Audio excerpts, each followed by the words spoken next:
Storyteller itu kan merupakan suatu skill atau disiplin yang dari sejak zaman purba dulu ada. Peradaban ini dipertahankan dengan storytelling. Ajaran-ajaran agama, ajaran-ajaran leluhur itu diteruskan dengan storytelling. Jadi sebenarnya banyak kajian ilmiah sudah membuktikan bahwa storytelling juga bagus untuk bisnis sebenarnya. Sehingga saya senang kalau bisa, kurang lebih ya, ini tanda kutipnya, mengakses alam bawah sadar seseorang untuk kemudian mentransformasi misalnya cara berpikirnya atau cara bertindaknya gitu, sikapnya, supaya dia bisa lebih baik dalam menjalani hidup, karir, maupun bisnisnya. Nah, inilah kekuatan storytelling. Dan untuk bisa efektif storytelling itu, ya tentu yang men-storytellingkan itu harus punya personal brand. Apa yang dikatakan Pak Peter sebenarnya ketika kita menyampaikan informasi, kalau just informasi masuknya cuma sekedar di level kognitif, biasanya simpanannya nggak lama. Tapi kalau bisa masuk ke level afektif, perasaan, kalau kita bicara mengenai emosi, biasanya itu yang selalu menggugah. Kepentingan orang lain, kesukaan orang lain, itu akan jauh lebih mudah bagi kita untuk mempengaruhi mereka. Karena kebanyakan pekerja profesional atau bisnismen yang punya produk, kalau berbicara itu ya dirinya sendiri gitu ya. Oh, produk ini fiturnya ini bagus, ini bla bla bla. Tapi apa manfaatnya untuk orang lain tidak dibicarakan. Jadi level tertinggi dari brand storytelling atau personal brand adalah ketika kita mampu berbicara dari sepatu atau dari sisi audiens. Sehingga mereka, alam bawah sadarnya itu terbuka, mereka menerima kita untuk kepentingan positif. Bagaimana kita bisa mentransformasi hidup seseorang melalui personal brand kita. Membuat kita itu akan resonate di benak orang-orang. Karena tujuan utama personal brand bukan untuk mencari popularitas, tapi supaya sosok kita resonate, kata-kata kita resonate, berkesan mendalam di benak orang lain. Orang lain itu suatu saat akan menawarkan kita atau mengajak kita melakukan sesuatu yang luar biasa. Jadi definisinya tuh gini, berdasarkan pengalaman saya, personal brand itu sebagai publikasi jati diri kita, bukan pencitraan. Bedanya apa sih? Pencitraan itu adalah kadang-kadang ya, itu tuh kita mengatakan atau mengklaim sesuatu yang mungkin tidak ada dalam diri kita. Misalnya, saya ingin mencitrakan Peter ini mudah bergaul, supel, padahal aslinya introvert. Ya itu akan menghabiskan energi saya. Padahal jati diri itu adalah sesuatu yang benar,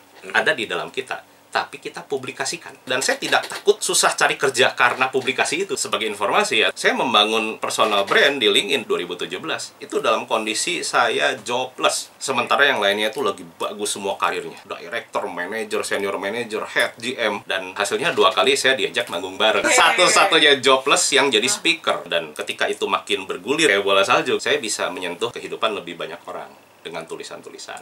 Orang-orang supaya sadar bahwa siapapun itu, ekstrovert, introvert, kayak ambivert, kayak itu absolutely 101% bisa membangun personal brand, dan mereka akan dikenal oleh kalangan yang tepat, yang bisa mengubah karir mereka, bisnis mereka, hidup mereka. Ada beberapa kata kunci dari Pak Peter soal bagaimana personal branding itu kita bangun. Bukan untuk membangun sebuah popularitas, tapi bagaimana kita membangun publikasi citra diri kita dan mati genuine. Yang luar biasa dari personal branding adalah kita akan ketemu audiens yang pas. Ada orang yang bisa beresonate dengan diri kita. Personal brand itu adalah sebuah seni. Menurut saya sebuah seni ya. Segala sesuatu yang berhubungan dengan branding itu walaupun memang ada ilmunya, ada kajiannya, tapi juga seni karena berhubungan dengan psikologi manusia. Saya kebetulan dulunya HI, ya cuma dapat sedikit ilmu psikologi politik. Tapi dari situ saya mendapati bahwa seorang diplomat yang sukses, seorang negosiator yang sukses, selalu berbicara dari sisi orang lain. Nggak pernah tentang dirinya. Mereka mendengarkan dulu, menyimak, mencerna. Nah, karena itu pada akhirnya saya bisa ngomong ini framework 5K. Yang pertama itu adalah karakter. Berarti kita harus mengenal diri kita dengan sangat baik. Termasuk kelebihan, kekurangan, potensi. Apa yang kita suka, apa yang tidak kita suka, itu harus kita benar-benar amat sangat kenali. Termasuk aspirasi kita. Yang kedua itu kompetensi yang Anda kuasai dengan sangat baik. Ya memang arahnya spesialis, tapi nggak harus jadi spesialis yang expert punya